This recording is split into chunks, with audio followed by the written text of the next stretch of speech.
بصوا بقى يا حبايب قلبي، من غير ولا فراخ ولا لحمة هنعمل احلى طاجن بالبطاطس وعليها شوية موتزاريلا، واقتصادية جدا جدا جدا زي شايفين المطة، طعمها خطير. تعالوا بينا بقى نشوف الوصفة بتقول ايه. بصوا بقى جمالها، شوفوا جمالها وحلاوتها، وتعالوا نشوف بينا الوصفة. احنا معانا هنا 4 5 بطاطسيات، سلقتهم وهرستهم كويس جدا. البطاطس هتهرسيها كويس جدا جدا جدا.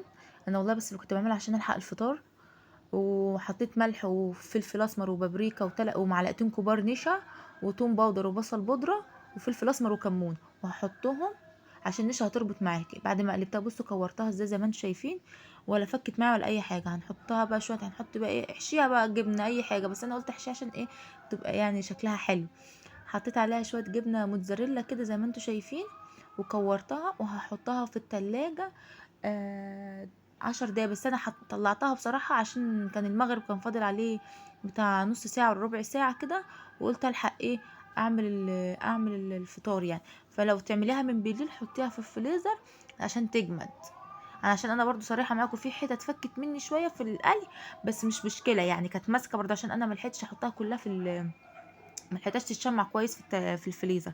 ودلوقتي في زيت غزير جدا هتحطي البطاطس وما تقلبيهاش، عشان طول ما انت بتقلبيها هتتهري منك، لحد ما تلاقي من الناحيه التانية اهو زي ما انتم شايفين. انا بصوا كنت بحاول اقلبها كده، بس ايه، خفت تفك مني فسيبتها لحد ما تاخد لون واطلعها زي ما انتم شايفين كده. اللهم صل وسلم وبارك على سيدنا محمد وعلى اله وصحبه. كل سنه وانتم طيبين يا حبايبي، يعود علينا الايام بخير وعليكم اجمعين يا رب. دلوقتي كنت عامله شويه صلصه ببصله وفص ثوم وملح وفلفل وكمون، وقلت بس تكون خفيفه الصلصه.